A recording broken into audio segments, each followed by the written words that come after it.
much zip and enthusiasm that Leeds by that point of the game didn't really have the energy to get around that. One player who has really impressed, and I expected not as much from him because he's been a bit lazy and not really getting involved in games in his last year at Catalans, but Christian Inu's really switched it on for Widnes, so the change in environment for him's really helped him out. In terms of like the team situation, yeah, Leeds had a ton of players out. They'd just come back from getting a pasting down under. They'd not had much training this week, and all of those things are all true. Widnes will point to them having a few players out. They had a player suspended. They had a centre playing on the wing and a halfback playing in the centres. What I would say for the Vikings versus the Rhinos is that the Vikings had their starting spine in play, whereas Ashton Goldings, for all the endeavour and effort and great work rate he puts into games, he isn't quite linking into that attack yet. He's never played a game with Richie Miley yet, and Liam Sutcliffe was forced into the half, so they had a bit more mixing about to do there, which would have helped, which would have hindered their And that'll attack. come through from training as well, because if you think when they've been training all through pre-season, all through the previous weeks leading into the game, Jack Walker would always been in that number one position. So although Golding will be... And Joel Moon will have been key to what they did as well. And so although Golding will be in and around the squad, he'll always be on the opposition side facing against that starting 13. So whenever they've done any sort of team run, he will always been on the opposite side. So it's not surprising in some respects.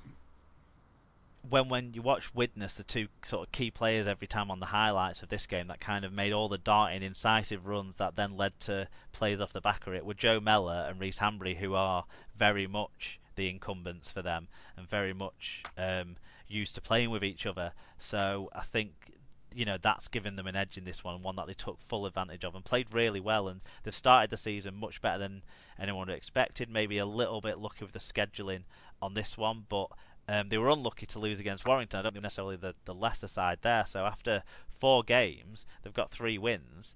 And actually, I'll move on to the standings now. Sorry, they got 2 wins after 4 games, Widnes, but no one expected them to be in with a shout, did they really? But in the standings, St Helens and Wakefield lead the way with their 100% records in the early stages. Widnes, Wigan, Leeds, Warrington and Castleford all have 2 wins. Widnes and Wyre from 4 games, the others from 3. Hull FC, Salford, Huddersfield and Hull KR all have a win each, and that just leaves Catalan. They are no wins from 4 in a difficult start to the season for coach Steve McNamara. Do you have anything to say on the table as it shapes up in the early stages? It's no alarms and no surprises to a certain extent. I think the question obviously you called out there is around McNamara, whether they will lose patience with him or whether they will say, look, he's here for the season, you've just got to make the best of it. It's going to be interesting. I think he is someone who has proven he can get something out of players once he's had a bit more time to coach them. But how much time do you give him with this squad before you have to start making some sort of decisive change? He also feels like someone who makes a lot of excuses, and I think that can create a culture of that in the short term. And I don't think that Catalan side has got. I think it's got a few players that don't need an excuse. Yeah. To switch off. They wouldn't be winning any chess tournaments for concentration. Super Bruin Dream Team updates. It's early going here, and we're not going to talk about where I sit in any of these tables because you can't find myself on the first page. You're still above me though, because I didn't enter because it's too much admin for me to get my admin. Too much admin. Well, in the Superoo competition, John Hamilton currently wears the yellow cap, and he jumped 6 places this week to be in the lead at this early stage. Sadly, Nikki Hip Flask Girl Nadin currently owns the wooden spoon, but she can stir in a special brews to put into a hip flask there. And in the Dream Team, it's Stephen Bowie, who was a great performer last year as well. He tops the table again this year with his Bowie's Barmy Army team. Wire fan Sophie Mannion, though, had the best weekly score this week with 606. So well done. That's good. Some new names mixing up at the top of those tables then as well. Yep, it's good to see. Okay, so we will pause for some tunes and move on to other results.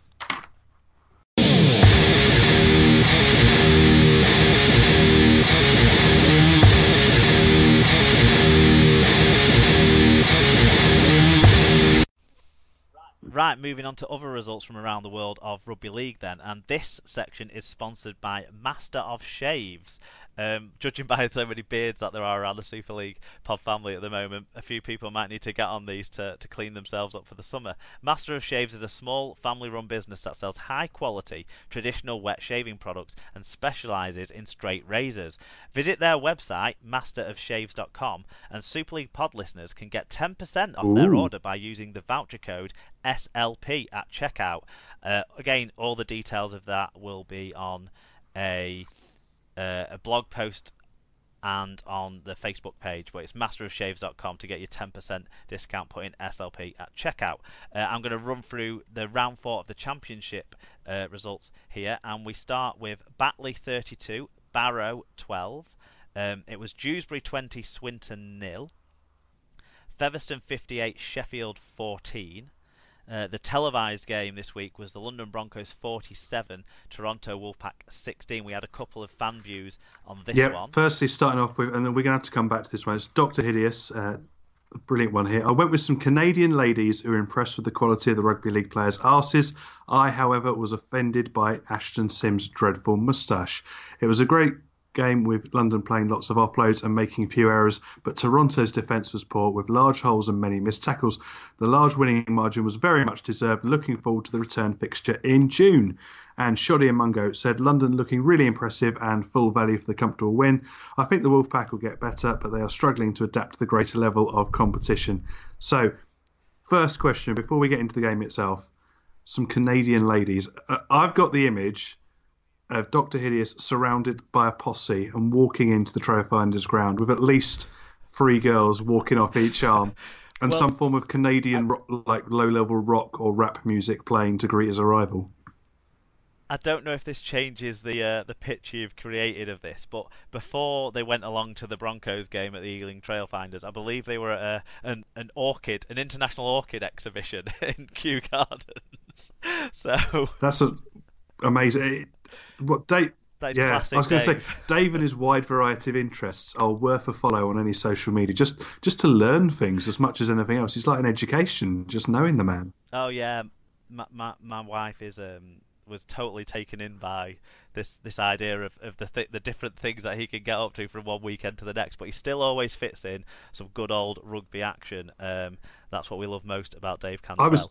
I saw this one. Did you see any of the coverage of this? No, I was obviously out at Coventry, and then on my way back on the train in the evening, so I haven't had a chance to catch up with this one. But it's just an impressive result for the Broncos. I mean, it does show Danny Ward having that settled group of players who are mostly sort of London lads and bringing a lot through from his 19. So obviously his players he's worked with, that's had a real effect on sort of the squad unity at the Broncos, which in Broncos teams gone by is something that they've definitely not had. But again, Toronto is an interesting question of, is this where they find their level for the moment? Are they going to settle in the championship this year, or are they going to still kick on? I think the thing for me and the difference between these two sides, and probably the opposite of what we would have expected to see, is the London Broncos halfbacks really worked well together. The fullback really linked up with them, and Purangi is really playing at a good level at the standoff position. I think that was always his best position on the rugby league field, to be perfectly honest. And now he's getting to show that alongside Jared Samet. And for Toronto, Josh McCrone really isn't forcing his way into games, and he hasn't linked up very well with Brayley yet at this stage. And QLT is basically a passenger for much of the game. Whenever he does seem to be getting the ball in link-up play, he's already jumped upon. I'm surprised that Blake Wallace isn't getting a go. I mean, he's going to get a go because Josh McCrone's going to have a ban next week. But I would have had Blake Wallace playing at 6, McCrone at 7, and put Brayley at fullback to kind of spruce things up a little bit. They're matching it in the pack just about Toronto, but London had a lot more options and were able to use the full width of the pitch to much greater effect than the Wolfpack were ever able to in this one. And London were just all over it and way better than I expected from that halfback pairing early on in the season. They're romping it.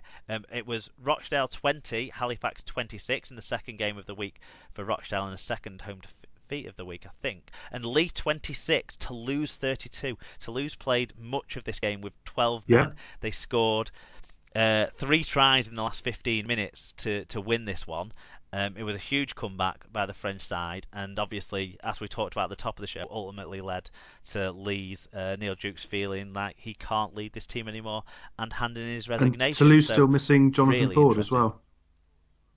Yeah, but they have still got a great pair in there in Stan Robin and William Bartow. I think that's a big influence factor for them. It was whether they were going to score enough tries this year because of the changes out wide, and it clearly seems like they are going to score enough tries. Toulouse also, they've not been able to get Rapira in yet, No, have they? So I mean, they have got Eddie Pettibone, they have got some experienced big name Eddie guys around Pettibone. that squad, There's but it's built off those halfbacks really, and it's a great effort that. Yep, so looking at the table, London lead the way with 4 from 4. Toulouse, Featherstone and Dewsbury follow them on 6 points. Toronto have 5 points. Batley and Halifax have 4 in the middle of the table. Barrow have 3, and the shock is Lee on only 1 win from 4 games. Rochdale, Swinton and Sheffield are yet to get off the mark, but Rochdale and Swinton have some games in hand already due to their postponements. Yeah, do you want to take us through the Challenge Cup round 3 because you were personally involved, as we've already spoken about? Yep, so it finished Kells 30, British Army 4, Normanton 18, Batley Boys 0. So that's a really good win for the Knights, featuring 4 former Oxford players, Normanton. So well done to them. Pilkington Rex 32, Millham 16, Ascam 6, York City Knights 60. Hunslet Club Parkside 16, Workington 24. Did you see the pictures that appeared on social media of this Workington one? No, I So didn't see anything about after the this. game, they went rather than because they had to play it at the South Leeds Stadium because Parkside's pitch is so close to the motorway they can't kick it out. So they had to play it at the South Leeds. Hold on. So how did they play the rest of the season? So they just when it's the same. So I think it's the Army game. Where the Army play that you just advance 10 metres for the penalty. You just move it. It's just the sideline. So you just rather than kick it out, you just say, okay, we'll take the ball 10 metres on. Brilliant. So they then went back to the Parkside Club and had a drink there, and they had the traditional drinking competition between the two sides after the game, each having a pint. It finished, this was a really interesting one, it finished Whitehaven 16, London Scholars 14 on Saturday night. So that was an interesting. It does beg a question of, is it an unfair advantage for Whitehaven to kick their games off quite so late as they do? Sort of 6 o'clock on a Saturday evening. Well, I think the Scholars might have been thankful for the ability to sort of take the time getting up, That's also true. getting up Yep. there. And then, they'll have been drinking whatever time they came home on that bus, so it doesn't really matter. That's true. It finished the Hemel, Sheffield, Dewsbury Stags 0, Newcastle Thunder 74, North Wales Crusaders 28, Keighley 24. This is the real surprise one for me. Yeah, I mean, North Wales are obviously officially an expansion side, so beating a kind of Heartland side like Keighley is a big win early in the season as well, because Keighley really need to bounce back from a poor year last year, so not the start they No, want. it was finished Bradford Bulls 86, Wales Raiders 6. And a couple of interesting ones looking at the Raiders lineup. They've got 2 names that particularly caught my eye. First was number 20, Archie Snook, which sounds like a character from a Jeeves and Wooster novel. And Isn't he the son of the guy of the main baddie in the Last he could Jedi? be, couldn't he? And secondly, Dalton Desmond Walker. And I thought, what a great hyphenated name after one of England's least ineffectual football players, Desmond Walker. There you go. It also finished Hunslet 72, Alton Raiders 16. Doncaster. Yeah, they were the third Raiders playing in this Yeah. in this round of the Challenge Cup. What's the collective noun for Raiders? So Raiders. Doncaster 82, Myton Warriors 6. We've got another Warriors in here. Sarah was. We had Yep. we had some the Scotter clan, the Scoots Scotter clan were down at this one, and Sarah said ultimately Doncaster were a different class, but Myton weren't helped by very harsh simmering and finished the game with 2 players in hospital and another 2 unable to retake the field. Sounds like something you'd read from like Days Gone Yeah, By, that, doesn't it? Tally looks to be a great player for Doncaster. Joshua tried to convince him to sign for Hull. interesting times. Oldham 42, Featherstone Lions 0, and the